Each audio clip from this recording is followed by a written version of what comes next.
Masuk bulan Rajab, lalai. Gak tobat, gak minta ampun.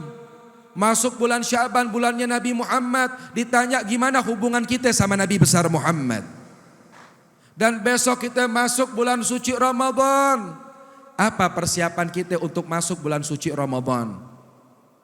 Apa programnya kita? Apa yang akan kita lakukan di bulan suci Ramadan? Yang kita nggak tahu, ya Rabb, apakah tahun depan kita kembali pada bulan suci Ramadan? Atau mungkin besok ketika kita masuk bulan suci Ramadan umur kita udah nggak ada lagi.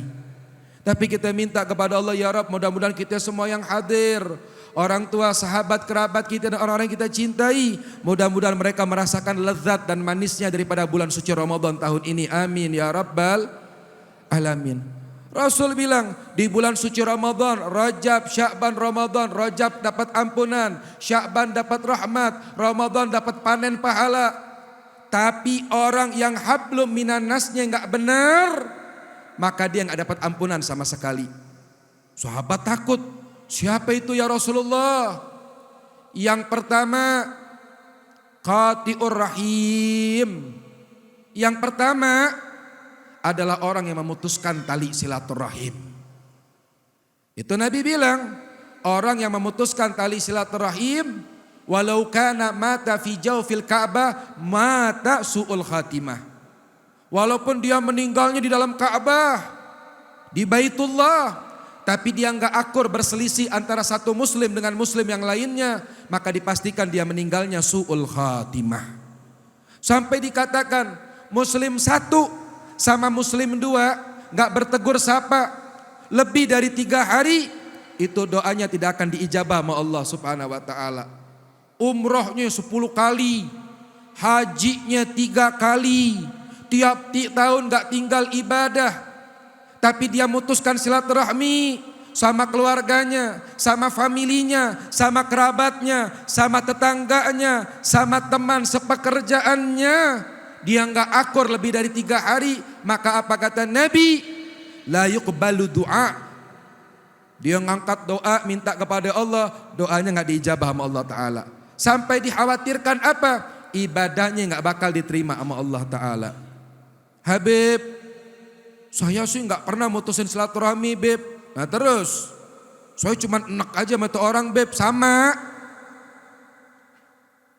Tuh orang rese sama saya, Beb. Kayak gak suka banget kalau lihat saya maju, Beb. Gak suka banget kalau saya dapat posisi yang bagus. Kayaknya dengki, julid. Nah terus saya suka diomongin sama dia, Beb.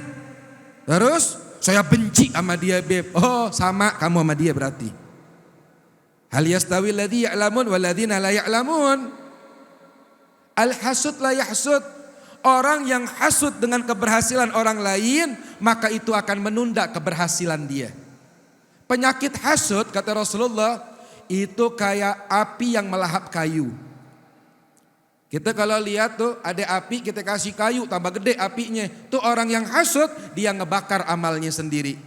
Dia menunda keberhasilannya. Semakin sempit hatinya melihat keberhasilan orang lain, maka saat itu Allah Ta'ala akan turunkan kedudukannya. Tapi kebalikannya, barang siapa orang yang gembira dengan keberhasilan orang lain, Allah akan sukseskan dia. Barang siapa orang yang gembira atas kegembiraan orang lain, Allah gembirakan dia. Barang siapa orang yang membantu hajat saudaranya, mendorong orang lain, Allah akan dorong keadaannya. Ini saya banyak lihat contoh, terutama di institusi Polri. Saya punya banyak kawan-kawan di Polri. Itu berapa banyak kakak asuh bahasanya ya, atau kakak liting. Itu ketika mempunyai jabatan yang mumpuni, kemudian dia ajak adik-adik asuhnya, dia nggak lupa sama adik-adik asuhnya, dia punya royalitas, dia punya loyalitas kepada orang yang berbuat baik kepada dia. Ketika dia mengangkat, mensukseskan orang lain, maka Allah semakin sukseskan dia. Bantu orang lain. Jangan pikirin tentang diri kita. Ya kalau begitu hidup kita gak maju-maju, Beb. Timbangan kamu, timbangan dunia. Padahal dunia ini Allah katakan, seandainya dunia ini lebih berharga daripada seekor sayap nyamuk, aku tidak akan berikan kepada mereka orang yang mengingkariku, kata Allah Subhanahu wa ta'ala. Orang gak sholat Allah kasih rezeki. Orang maksiat Allah kasih rezeki. Jangan takut, senang keberhasilan orang lain. Habib, saya Bib gak hasut sama orang Bib terus. Saya cuman kesel aja sama dia Bib. Enak bawaannya Bib. Astagfirullah. Berarti di hati dia ada nuqtah. Orang nyaci dosanya satu bu.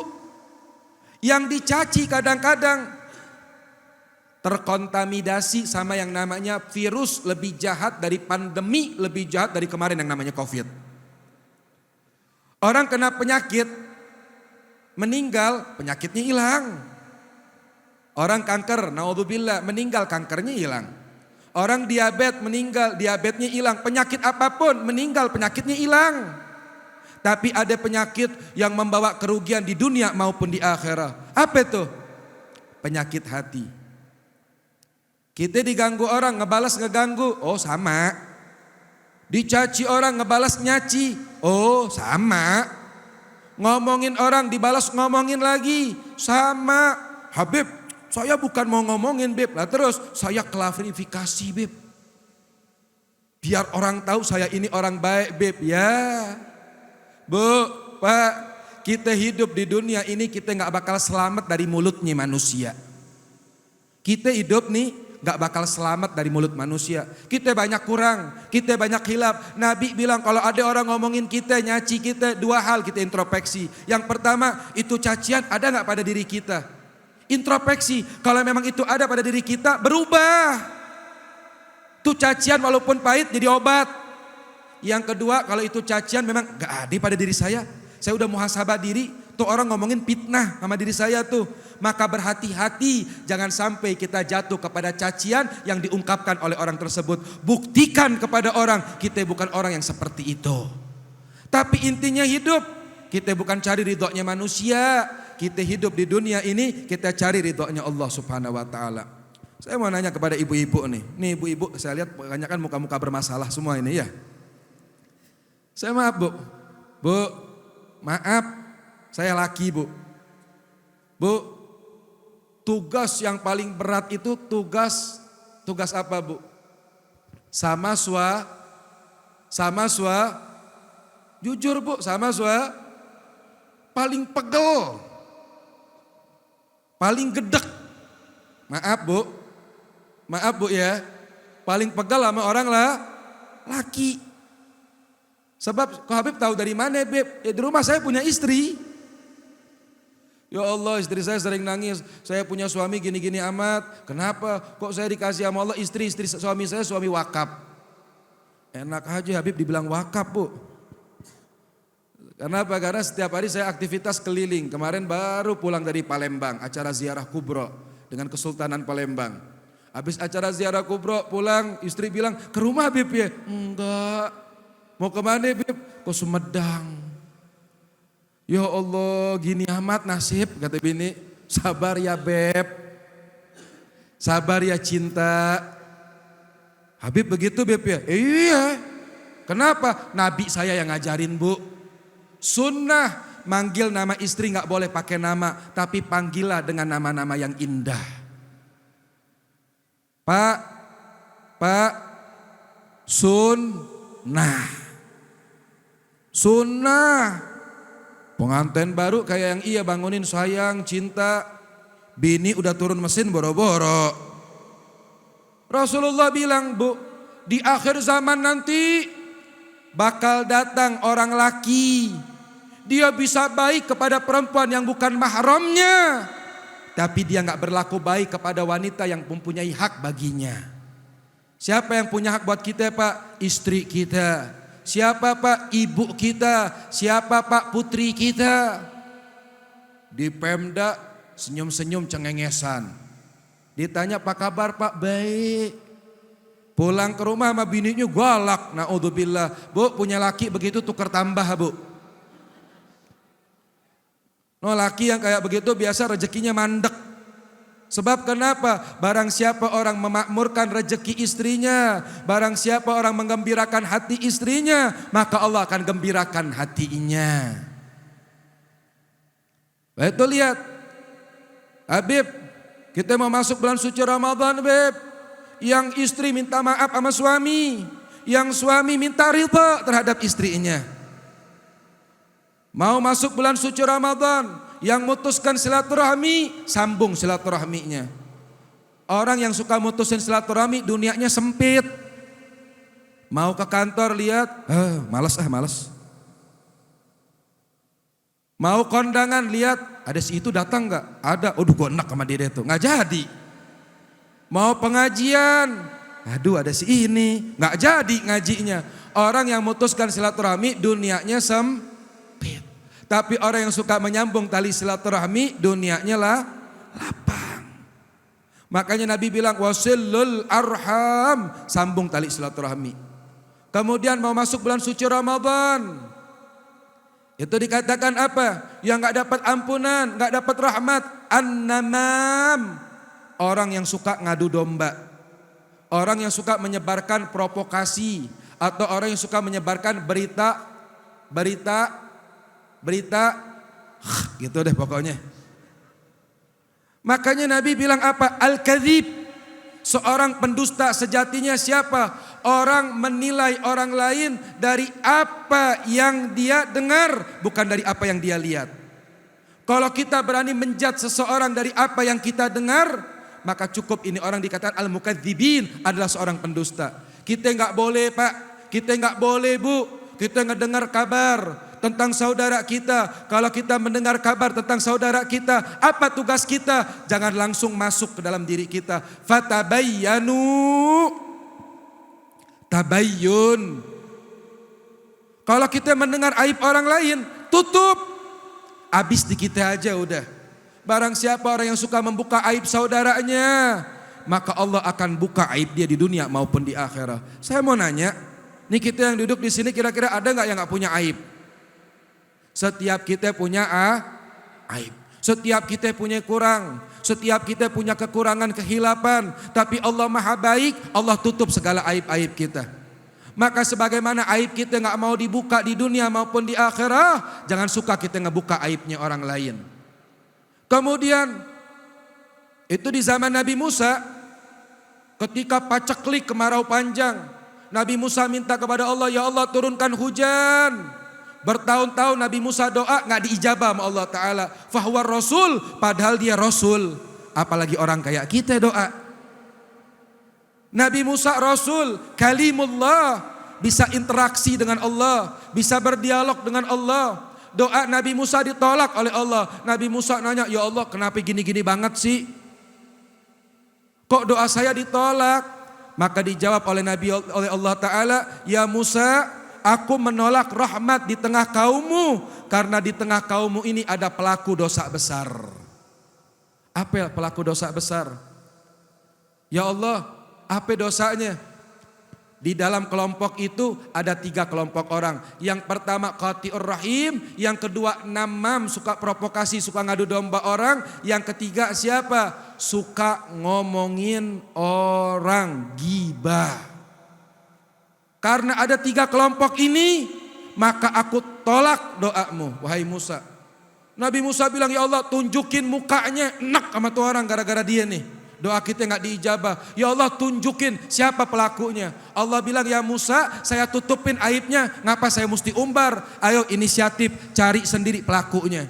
Maka Nabi Musa berteriak kepada kaumnya, wahai kaumku, Allah menolak doaku karena di antara kita ada 3 pelaku dosa besar. Siapa? Mutusin silaturahmi. Terus siapa lagi? Tukang provokasi. Yang ketiga siapa lagi? Orang yang suka membicarakan daripada aib saudaranya. Nih 3 kelompok ini nih menjadi penyebab Allah Ta'ala menolak rahmat pada suatu kaum. Ayo pada tobat. Maka saat itu umat Nabi Musa bertaubat, belum Nabi Musa doa kepada Allah Ta'ala, saat itu doanya diijabah oleh Allah Subhanahu Wa Ta'ala. Langsung Allah turunkan hujan. Ini masyarakat kita nih, mau nyambut bulan suci Ramadan nih, kita diperintahkan introspeksi diri. Apa kita punya semboyan Sunda ini apa? Saling asuh, saling asih. Asuh, saling maknanya apa?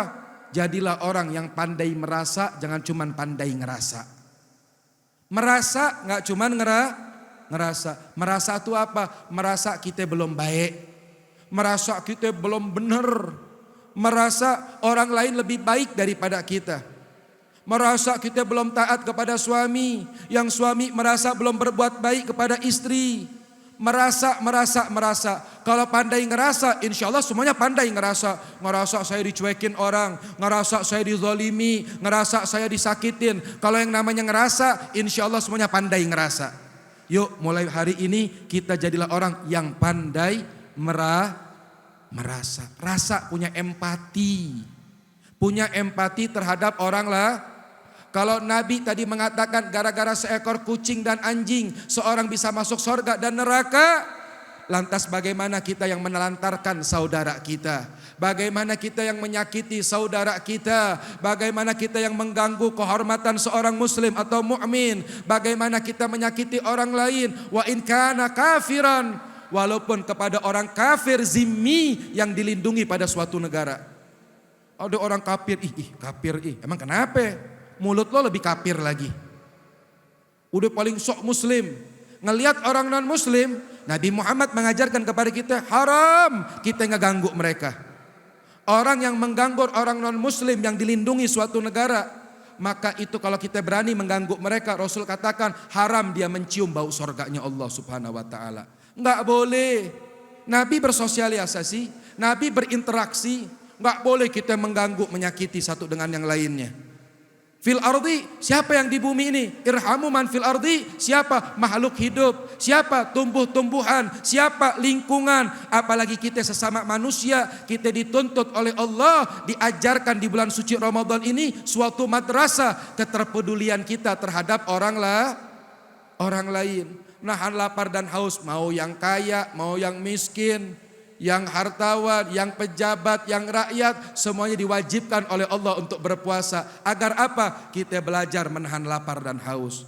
Ketika berbuka puasa, kelihatan mana yang tomak, mana yang kagak. Yang tomak, mikirnya makan. Tapi orang yang berhasil adalah orang ketika mau berbuka puasa, dia tengok tetangganya. Dia tangga sahabatnya.